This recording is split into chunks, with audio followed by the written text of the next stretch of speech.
fitrə kimə verilməlidir? Fitrəni və ya zəkatın 8 nəfərə verilməsi barəsində Allah Teala Quranda ayət buyurur. Əlbəttə, mənim sizə verəcəyim bu məlumatlar müxtəsər, yuvarlaq məlumatlardır. Çünki bunlar hüquqi, iqtisadi məsələlərdir, çox geniş mövzulardır. Mədrəsələrdə bunu biz dərs alanda və yaxud da ki, dərs oxuyanlar aylarla bu mövzuları oxuyurlar, müstəqil elmdir. Mən isə burada sizə bunlar barəsində qısa məlumat verəcəm. Fitrə verilməlidir fəqirə, miskinə, köləyə, əskərə, borclu adama və s.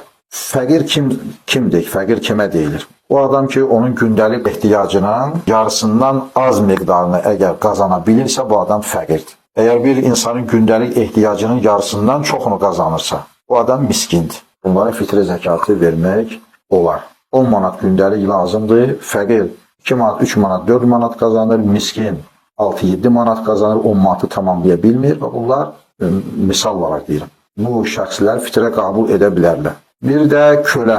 O adam ki, onun sahibi onu əsirlikdən və ya köləlikdən azad etmək üçün ondan pul tələb edib, 100 il bundan qabaqcan, yəni Azərbaycanda kölələr olub, sonradan yəni ləğv olub, azalıb olan yerlər də var Afrikada və s.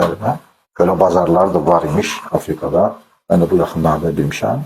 Müxtəsər, o kölənin azad olunması üçün bir qiymət deyilibsə, onu azad etmək üçün ona fitrə zəkat verə bilərik. Digər bir şəxs borclu adamdır.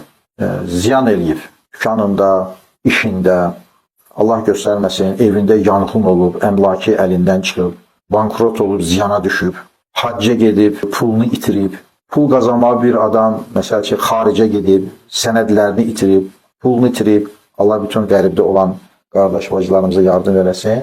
Bu şəxsləri borcdan qurtarmaq üçün, o vəziyyətdən qurtarmaq üçün fitrə və zəkat vermək olar. Əgər bir adam borca haram şeydən düşübsə, məsəl ki, dükanı var, dükanı ziyan eləyib, amma orada içki və s. bunun kimi haram şeylər də satıb onun ticarəti ilə məşğul olsa, o adama fitrə zəkat vermək olmaz.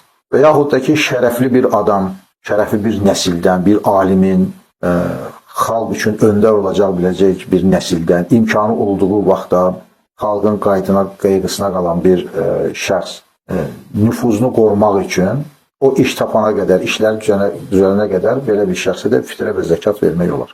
Əskərə, o əskər ki, öz malı ilə cihad edirsə, həm özünə, həm ailəsinə zəkat vermək olar, fitrə də vermək olar. Yox, əgər geyimini, yeməyini, maaşını, ailəsini dövlət təmin edirsə, ona fitrə zəkat vermək olmaz.